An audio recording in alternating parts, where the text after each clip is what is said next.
Hello అండి. Welcome to my channel. ఈరోజు మీకు వంటగదిలో ఉపయోగపడే కొన్ని అద్భుతమైన టిప్స్ మీతో షేర్ చేసుకోబోతున్నాను. ఇవి చాలా యూజ్‌ఫుల్ టిప్స్ అండి. మీరు కూడా ఒకసారి ట్రై చేసి చూడండి.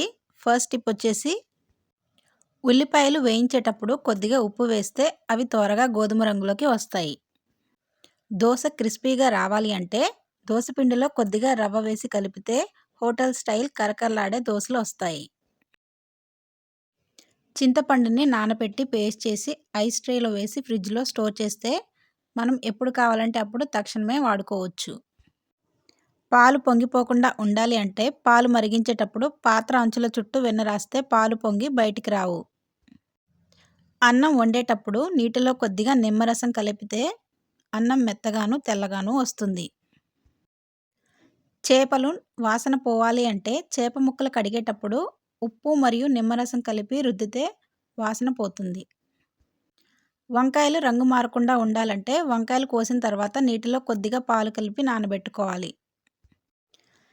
కూరలో కారం ఎక్కువైతే కూరలో కొంచెం కొబ్బరి పాలు లేదా పెరుగు కలిపితే రుచి అనేది సర్దుబాటు అవుతుంది. చేప లేదా చికెన్ని క్రిస్పీగా రావాలి అంటే ఫ్రై చేస్తున్నప్పుడు కొద్దిగా కార్న్‌ఫ్లోర్ వేసి వేయించాలి. అప్పుడు మనకి పీసెస్ అనేవి చాలా క్రిస్పీగా వస్తాయి. దోసని వేసే ముందు ఉల్లిపాయ ముక్కల్ని నూనెలో ముంచి పాన్ మీద రుద్దాలి. అప్పుడు దోస అంటుకోకుండా చాలా మంచిగా వస్తుంది. చపాతీలు మెత్తగా రావాలి అంటే పిండి కలిపేటప్పుడు కొద్దిగా పాలు లేదా పెరుగు కలిపి ఒక అరగంట సేపు నానబెట్టిన తర్వాత చపాతీలు చేయాలి. అప్పుడు మనకి చపాతీలు అనేవి చాలా మెత్తగా వస్తాయి. పెరుగు తియ్యగా ఉండాలి అంటే పెరుగు తోడు పెట్టేటప్పుడు ఒక ఎండుమిర్చి వేసి పెట్టండి. ఇలా చేస్తే పెరుగు చాలా కమ్మగా ఉంటుంది.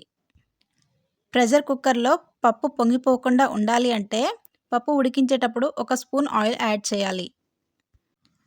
వంకాయలు కట్ చేసిన తర్వాత నల్లగా మారకుండా ఉండాలి అంటే కోసిన వెంటనే ఉప్పు నీటిలో నానబెట్టుకోవాలి.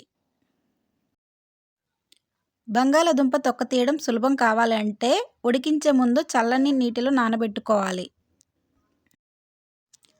కొత్తిమీర ఎక్కువ రోజులు నిల్వ ఉండాలి అంటే కొత్తిమీరని కాగితంలో చుట్టి ఫ్రిడ్జ్‌లో పెట్టాలి. ఇడ్లీ పిండి రుబ్బేటప్పుడు అందులో కొద్దిగా ఉడికించిన బియ్యం వేస్తే ఇడ్లీలు చాలా మెత్తగా వస్తాయి.